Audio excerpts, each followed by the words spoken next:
Hi friends, welcome to DSI TET rapid revision classes. ఈరోజు మనం paper 2 social 5th జనవరి 2026 shift 1లో వచ్చిన questions explain చేసుకుందాము. Social studies. First question, ఈ సంఘటన కారణంగా 1922లో మహాత్మా గాంధీ సహాయ నిరాకరణ ఉద్యమాన్ని అర్ధాంతరంగా ఆపేశాడు. ఏ సంఘటన కారణంగా? 1922లో.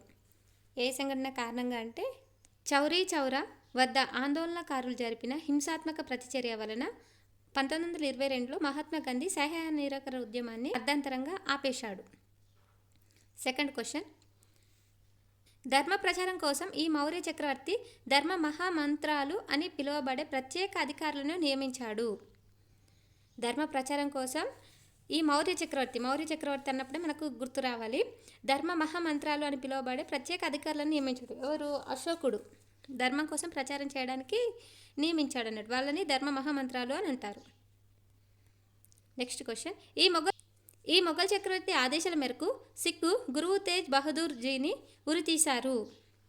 ఏ మొఘల్ చక్రవర్తి ఆదేశాల మేరకు?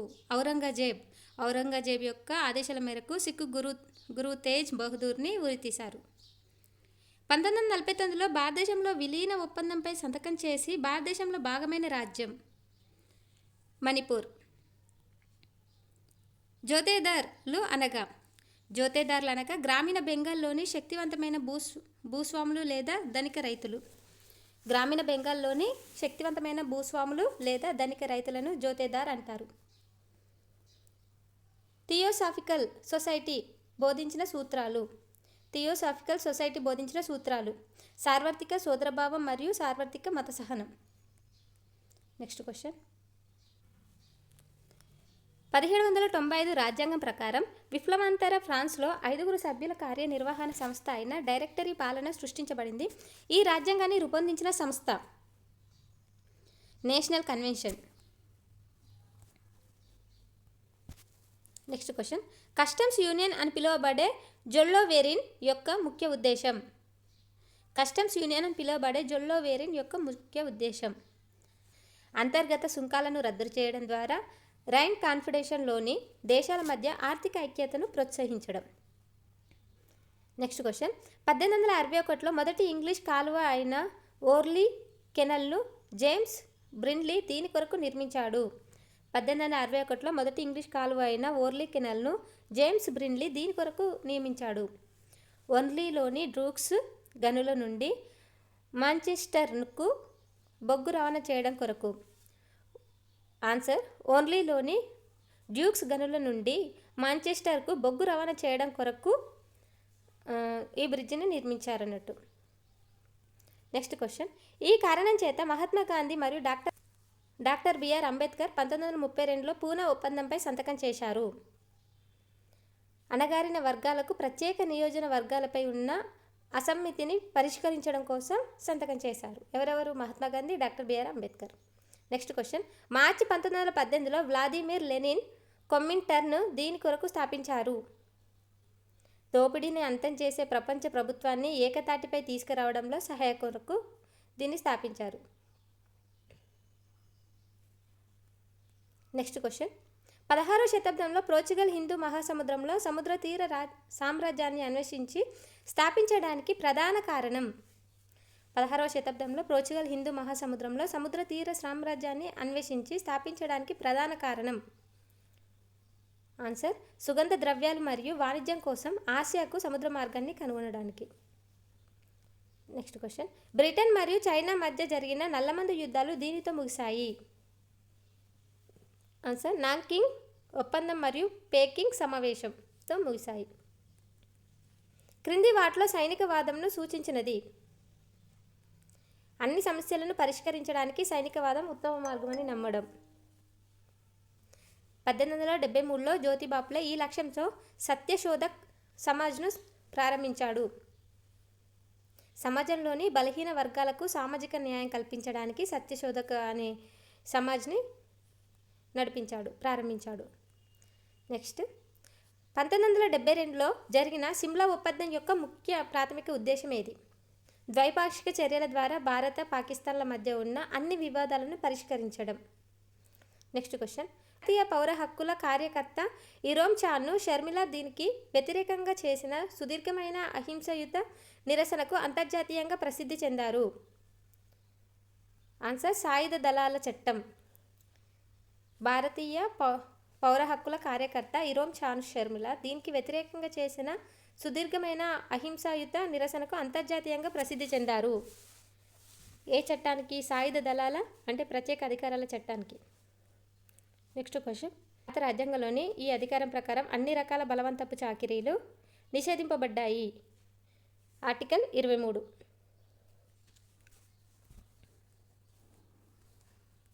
Next question. పశ్చిమ బెంగాల్లో నివసిస్తున్న తెలుగు మాట్లాడే ప్రజలు ఈ హక్కు కింద తమ భాషను మరియు సంస్కృతిని కాపాడుకోవడానికి విద్యా సంస్థలను స్థాపించి నిర్వహించే స్వేచ్ఛను కలిగి ఉంటారు. పశ్చిమ బెంగాల్లో నివసిస్తున్న తెలుగు మాట్లాడే ప్రజలు ఈ హక్కు కింద తమ భాషను మరియు సంస్కృతిని కాపాడుకోవడానికి విద్యా సంస్థలను స్థాపించి నిర్వహించే స్వేచ్ఛను కలిగి ఉన్నారు. సాంస్కృతిక మరియు విద్యా విషయక హక్కు కలిగి ఉన్నారు. Next question. కేంద్ర మరియు రాష్ట్ర ప్రభుత్వంతో పాటు బెల్జియంలో ఈ విధంగా పిలువబడే మూడవ స్థాయి ప్రభుత్వం కూడా ఉంది. కేంద్ర మరియు రాష్ట్ర ప్రభుత్వంతో పాటు బెల్జియంలో ఈ విధంగా పిలువబడే మూడవ స్థాయి ప్రభుత్వం కూడా ఉంది. కమ్యూనిటీ ప్రభుత్వం. Next question. 2009లో ప్రపంచంలోని 5 అభివృద్ధి చెందుతున్న ఆర్థిక వ్యవస్థలతో దీని కొరకు బ్రిక్స్ ఏర్పడింది. 2009లో ప్రపంచంలోని 5 అభివృద్ధి చెందుతున్న ఆర్థిక వ్యవస్థలతో దీని కొరకు బ్రిక్స్ ఏర్పడింది. దేని కొరకు? ప్రపంచ ఆర్థిక పరిస్థితిని మెరుగుపరచడం మరియు ఆర్థిక సమస్యలను పరిష్కరించుకోవడం కోసం బ్రిక్స్ ఏర్పడింది. Next question. ఐక్యరాజ్య సమితికి చెందిన ఆర్థిక మరియు సామాజిక మండలి సభ్యులను వీరు ఎన్నుకుంటారు. ఐక్యరాజ్య సమితికి చెందిన ఆర్థిక మరియు సామాజిక మండలి సభ్యులను ఎవరు ఎన్నుకుంటారు? ఎవరు అంటే ఐక్యరాజ్య సమితికి చెందిన జనరల్ అసెంబ్లీ సభ్యులు ఎన్నుకుంటారు. Next question. క్రింది వారిలో ఒక రాజకీయ పార్టీ నుండి మరొక రాజకీయ పార్టీకి ఫిరాయింపు కారణంగా ప్రజాప్రతినిధులను అనర్హులుగా ప్రకటించే చట్టం. 52వ సవరణ చట్టం. Next question. 73వ రాజ్యాంగ సవరణ ద్వారా భారత రాజ్యాంగంలో ఈ క్రింది వాటిని చేర్చారు. 73వ రాజ్యాంగ సవరణ ద్వారా భారత రాజ్యాంగంలో 9వ భాగం మరియు 11వ షెడ్యూల్ చేర్చారు. దుమ్ము, మంచు మరియు ఇతర పదార్థాల వలయాలతో చుట్టబడిన గ్రహాలను గుర్తించండి. దుమ్ము మరియు మంచు ఇతర పదార్థాల వలయాలతో చుట్టబడిన గ్రహాలు ఏంటి అంటే బృహస్పతి, శని, యురేనస్ మరియు నెప్ట్యూన్. భూమి యొక్క భూమధ్య రేఖ మరియు ధ్రువ వ్యాసాల మధ్య వ్యత్యాసాల ప్రధానంగా ఈ కారణంగా ఉంటుంది. భూమి యొక్క భూమధ్య రేఖ మరియు ధ్రువ వ్యాసాల మధ్య వ్యత్యాసం ప్రధానంగా ఈ కారణంగా ఉంటుంది. భూభ్రమణం వల్ల ఉత్పత్తి అయ్యే అపకేంద్ర శక్తి వలన ఉంటుంది. Next question. 30 డిగ్రీల పశ్చిమ రేఖాంశంలో ఉన్న ఎక్స్ నగరంలో ఉదయం 10 గంటలు అయితే 82:30 తూర్పు రేఖాంశంలో ఉన్న వై నగరం యొక్క స్థానిక సమయం ఎంత? 5:30 PM. పాంజియా మరియు పాంతాల్సా అనే పదాలు వరుసగా దీన్ని సూచిస్తాయి. ఒకే సూపర్ ఖండం మరియు దాని చుట్టూ ఉన్న సూపర్ మహాసముద్రాన్ని సూచిస్తాయి. క్రింది వాటిలో లోయస్ మైదానం యొక్క లక్షణాన్ని గుర్తించండి. క్రింది వాటిలో లోయస్ మైదానం యొక్క లక్షణం పసుపు రంగులో ఉండి మంచి సారవంతమైనదిగా ఉంటుంది. జనవరిలో రోజువారీ సగటు గరిష్ట ఉష్ణోగ్రత 21.1 డిగ్రీలు మరియు రోజువారీ సగటు కనిష్ట ఉష్ణోగ్రత 7.3 డిగ్రీలు అయితే జనవరిలో రోజువారీ సగటు ఉష్ణోగ్రత ఎంత? 14.2 డిగ్రీలు. Next question. ఈ రకమైన వర్షపాతం దిగువ అక్షాంశాల వద్ద మరియు వేసవి రోజుల్లో ఖండాల లోపలి భాగంలో సాధారణంగా కురుస్తాయి. ఈ రకమైన వర్షపాతం దిగువ అక్షాంశాల వద్ద మరియు వేసవి రోజుల్లో ఖండాల లోపలి భాగంలో సాధారణంగా కురుస్తాయి. ఏ వర్షపాతం? సంవాహన వర్షపాతం. సెల్వాస్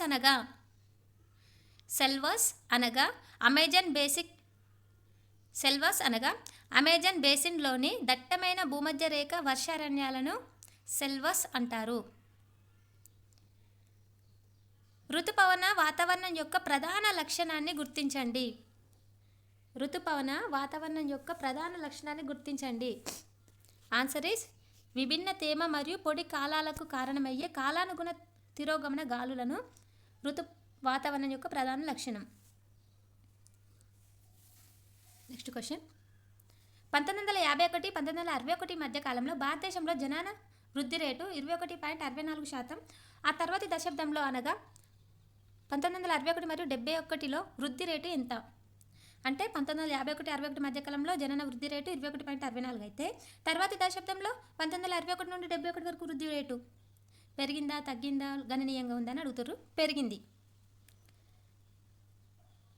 నెక్స్ట్ క్వశ్చన్ కాడస్ట్రల్ మ్యాప్లు సాధారణంగా దీనికోసం తయారు చేయబడతాయి. కాడస్ట్రల్ క్షేత్రాల వివరణాత్మక హద్దుల ద్వారా భూమి ఆస్తి యాజమాన్యాన్ని చూపించడానికి ఈ కాడస్ట్రల్ మ్యాప్లు తయారు చేయబడతాయి. నెక్స్ట్ క్వశ్చన్ క్రింది వాటిలో యూరోప్లో ఏడాది పొడవునా మంచుతో కప్పబడి ఉండే ప్రధాన పర్వత శ్రేణులు. క్రింది వాటిలో యూరోప్లో ఏడాది పొడవునా మంచుతోనే ఉంటుందట. అది ఏ పర్వత శ్రేణి? ఆల్ప్ పర్వత శ్రేణి. రియో ఎర్త్ సమ్మిట్ 1992లో ఆమోదించబడిన అజెండా 21 ప్రకారం ప్రధానంగా దీనిపై రియో ఎర్త్ సమ్మిట్ 1992లో ఆమోదించబడిన అజెండా 21 ప్రధానంగా దీనిపై దృష్టి పెట్టింది.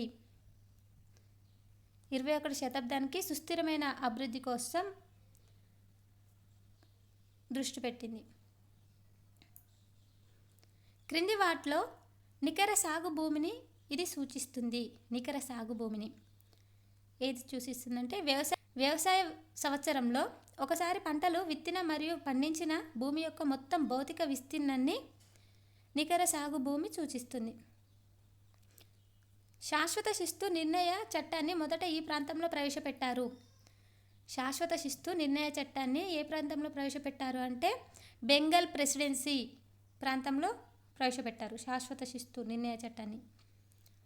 నెక్స్ట్ క్వశ్చన్ 1991లో రాజ్యాంగంలోని 21వ అధికారంలోని జీవించే హక్కులో దీనిని పొందే హక్కు ఉంటుందని భారత సుప్రీంకోర్టు తీర్పు ఇచ్చింది.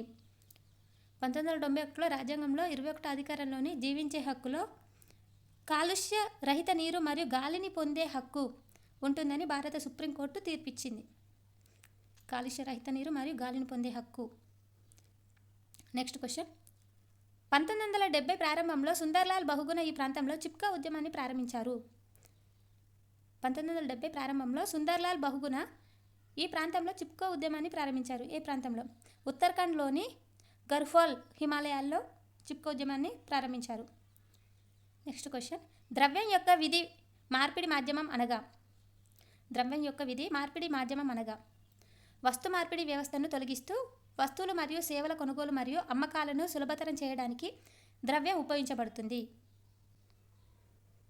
నెక్స్ట్ క్వశ్చన్ ఈ క్రింది వాటిలో ఒకటి ప్రభుత్వం యొక్క పన్ను ఏతర ఆదాయం కిందికి వస్తుంది. ఈ క్రింది వాటిలో ఒకటి ప్రభుత్వేతర ఆదాయం కిందికి వస్తుందట. ఏంటంటే పాస్పోర్ట్ కొరకు విధించిన రుసుములు ప్రభుత్వం యొక్క పన్ను ఏతర ఆదాయం కొరకు వస్తుంది.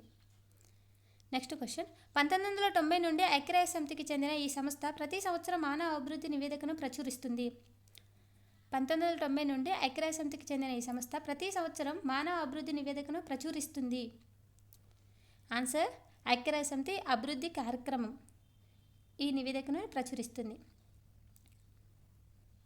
నెక్స్ట్ క్వశ్చన్ క్రింది వాటిలో ఒకటి భారతదేశంలో వ్యవస్థీకృత రంగ ఉపాధి లక్షణం.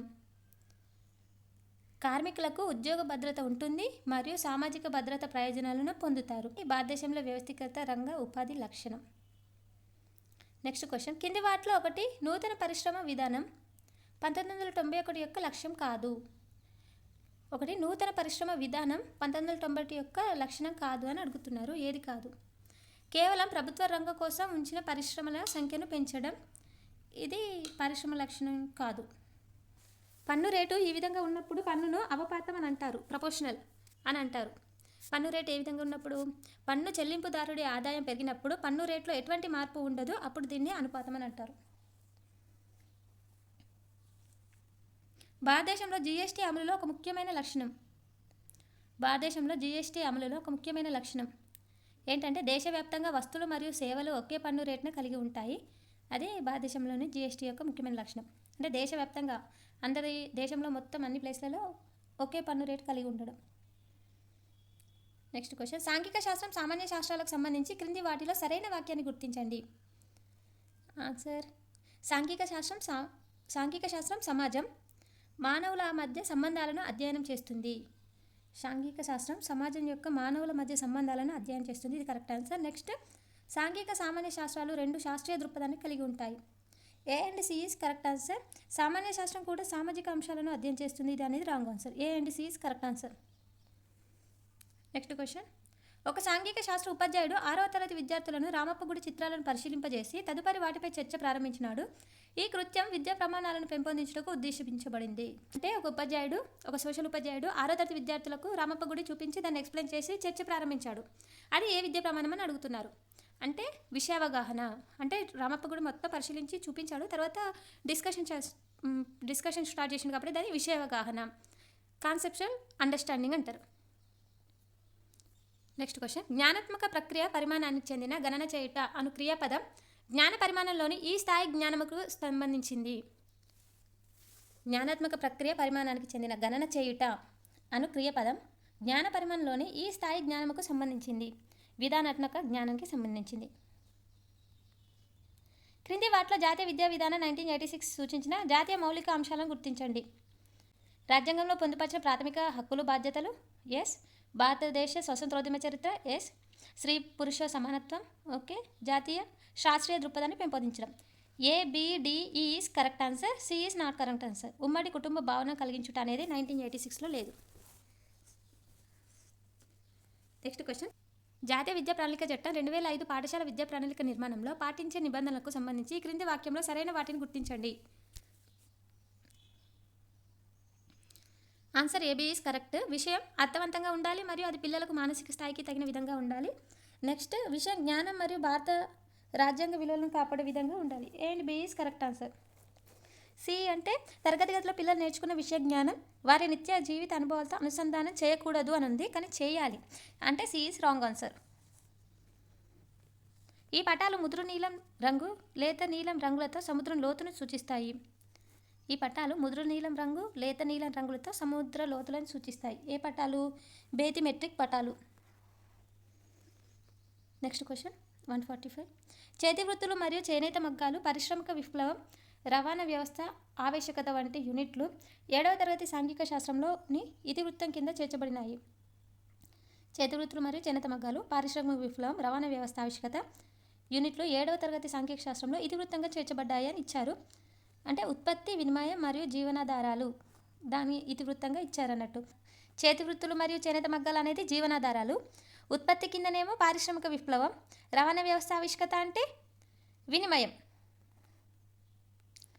ఇది 7వ తరగతి యొక్క ఇతివృత్తంగా చేర్చబడ్డాయి ఈ లెసన్స్. భూమి చలనాలు అనే పాఠ్యబోధనకు ఈ పద్ధతి అత్యంత అనువైనది. భూమి చలనాల పాఠ్యబోధన ఈ పద్ధతి అత్యంత అనువైనది. ప్రయోగశాల పద్ధతి. భూమి చలనాలు. కాన్సెప్ట్ మ్యాప్లోని ఈ దశలో విద్యార్థులు నూతన ఉదాహరణలను ఆలోచిస్తారు, కనుగొంటారు, ఆయా అంశాలపై పూర్తి అవగాహన పొందుతారు. కాన్సెప్ట్ మ్యాప్లోని ఈ దశలో విద్యార్థులు నూతన ఉదాహరణలను ఆలోచిస్తారు, కనుగొంటారు, ఆయా అంశాలపై పూర్తి అవగాహన పొందుతారు. దేని అంటే 3వ దశ వినియోగంలో పూర్తి అవగాహన పొందుతారు. వినియోగం ఆన్సర్. బుర్రకథ అను కళారూపాన్ని ఈ రకమైన వనరుగా పేర్కొనవచ్చు. బుర్రకథ అనేది ఏంటిది? ప్రాథమిక వనరు మరియు గౌణ వనరు రెండుగా పేర్కొనవచ్చు. ప్రాథమిక వనరు అండ్ గౌణ వనరుగా. నెక్స్ట్ క్వశ్చన్, భూగర్భ జల నాణ్యతకి సంబంధించిన పేరాగ్రాఫ్ను చదివి దానిపై వ్యాఖ్యానించండి అను ప్రశ్న ఈ విద్యా ప్రమాణాన్ని సాధించడానికి ఉద్దేశించబడింది.